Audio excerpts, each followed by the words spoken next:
నమస్తే, welcome to వలయం TV. ప్రముఖ తమిళ దర్శకుడు, నటుడు, కథా రచయిత కె భాగ్యరాజ్ చెన్నైలో గుండెపోటుతో కన్నుమూశారు. ఇటీవలే ఆయన నటి ఖుష్బూ కుమార్తె వివాహ వేడుకకు గోవాలో హాజరయ్యారు. అంతలోనే ఆయన తుది శ్వాస విడటం ఇక సినీ పరిశ్రమను తీవ్ర విషాదంలోకి నెట్టింది. తమిళనాడులోని ఈరోడ్ జిల్లాలో జన్మించిన భాగ్యరాజ్ ప్రముఖ దర్శకుడు, భారతీరాజా వద్ద సహాయ దర్శకుడిగా సినీ ప్రయాణం ప్రారంభించారు. అనంతరం దర్శకుడిగా, కథా రచయితగా, నటుడిగా తనకంటూ ప్రత్యేక గుర్తింపు తెచ్చుకున్నారు. ఆయన మృతి పట్ల సినీ, రాజకీయ ప్రముఖులు తీవ్ర సంతాపం వ్యక్తం చేస్తున్నారు. మధ్యతరగతి కుటుంబాల జీవన శైలిని ప్రతిబింబించే కథలు, సహజమైన సంభాషణలు, భావోద్వేగాలతో కూడిన చిత్రాలకు ఆయన పెట్టింది పేరు. 1980, 1990 దశకాల్లో తమిళ సినీ పరిశ్రమలో అత్యంత విజయవంతమైన వాణిజ్య దర్శకుల్లో ఒకరిగా నిలిచారు. కేవలం దర్శకత్వమే కాకుండా స్క్రీన్ ప్లే రాయటంలో ఆయనది ప్రత్యేక శైలి.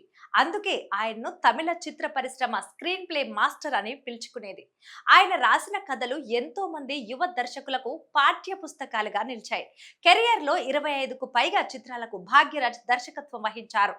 ముందానై ముడుచ్, అందార్, 7 నాట్కల్, డార్లింగ్ డార్లింగ్ డార్లింగ్ వంటి చిత్రాలు తమిళంలో ఆయనకు చిరస్థాయి గుర్తింపు తెచ్చాయి.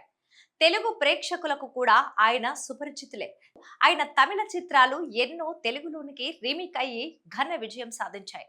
ఇటీవల కాలంలోనూ కుబేరా, 35 చిన్న కథ కాదు, సీత, రెడ్ అలర్ట్, మేం వయసుకు వచ్చాం వంటి చిత్రాల్లో విలక్షణమైన పాత్రల్లో మెరిశారు. హిందీలోనూ ఆఖరి రాస్తా చిత్రానికి దర్శకత్వం వహించి బాలీవుడ్ లో తన ముద్ర వేశారు.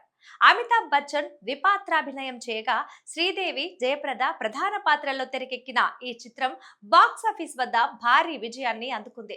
భాగ్యరాజు సేవలను, ఆయనకున్న ప్రజాదరణను గుర్తించిన అప్పటి తమిళనాడు ముఖ్యమంత్రి, దిగ్గజ నటుడు ఎంజీఆర్ సినీ రంగంలో తన వారసుడిగా భాగ్యరాజ్ను ప్రవేశపెట్టడం విశేషం. ఎంజీఆర్ రాజకీయ వారసత్వాన్ని అందిపుచ్చుకునే క్రమంలో భాగ్యరాజ్ కొంతకాలం సొంతంగా ఎంజీఆర్ మక్కల్ కగజం అనే రాజకీయ పార్టీని కూడా స్థాపించారు.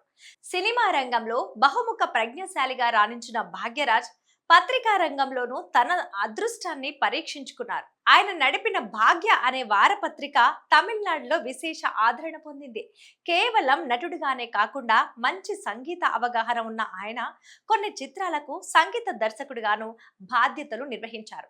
సమాజంలోని లొసుగులను సున్నితమైన హాస్యంతో, వ్యంగ్యంతో వెండితెరపై ఆవిష్కరించటంలో ఆయన తర్వాతే ఎవరైనా అనే పేరు తెచ్చుకున్నారు.